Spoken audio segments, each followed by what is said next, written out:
Alam niyo ho yung AI. Sa AI, pwede ka mag-edit ng picture. Upload mo lang yung litrato mo, kahit selfie, tapos sabihin mo, ilagay mo itong taong ito sa ibang lugar. Aba, pwede. Gagawin niya yan.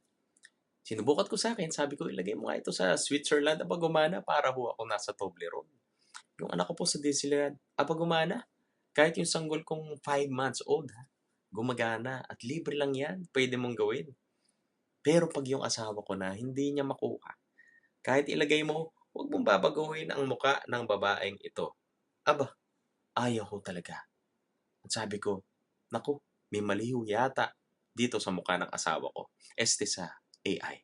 At hindi naman po siguro. Kaya napagtanto ko naman, kasi hindi niya kilala ang mukha ng asawa ko. Hindi niya kabisado ang mukha ng asawa ko katulad ko. Alam niyo ho, sa Ebanghelyo ngayon mula sa Juan, Kabanata 1:29-34, kung saan idineklara ni Juan na tagabautismo si Jesus bilang kordero ng Diyos, baliktad naman. Grabe ang pagkakakilala niya sa Diyos. Ang sabi niya, nakita ko ang Espiritu na bumaba na parang isang kalapati na buhat sa langit na natili sa kanya. Kung ikaw ang nasa katayuan ni Juan, di ka ba kakabahan? Kalapati na dumapo. Baka bugawin mo pa at baka maiputan yung babautismuhan mo. Pero hindi para kay Juan. Dahil sa labis na pagkakakilala niya sa Diyos. Alam niyang yun po ay Espiritu Santo at hindi basta kalapati lamang.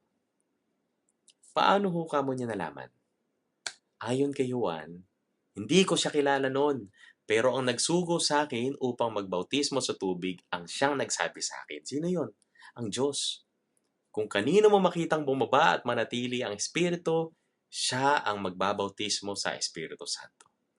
Ngayon, nakita ko siya at pinatotohanan kong siya ang anak ng Diyos. Ganyan po ang labis na pagkakakilala ni Juan sa Diyos na kahit hindi naman sinabing kalapati yung bababa. Pero natukoy niya si Jesus dahil sa labis na pagkamalapit niya sa Diyos, alam niya, ito yun.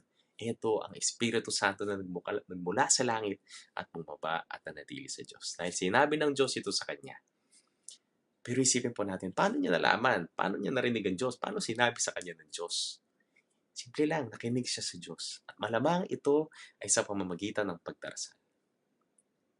Kaya kapatid, kung ikaw ay nasa punto na hinahanap mo, hinihintay mo, inaasam mo ang pagkilos ng Diyos sa buhay mo.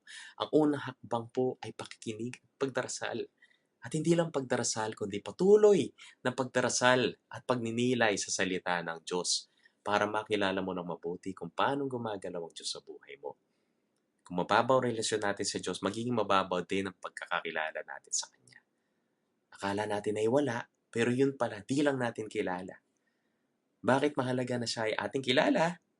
Dahil siya ang magbabautismo sa Espiritu Santo. Sa ating pagdarasal, pakikinig, malalim na pagkilala sa Diyos, tayo ay dadapuan at pamamalagian ng Espiritu Santo. Yan po ay aral na nakuha natin mismo kay Juan na taga-bautismo. Maraming salamat sa pakikinig, kapatid. Ikaw ay nasa landas ng pag-asa.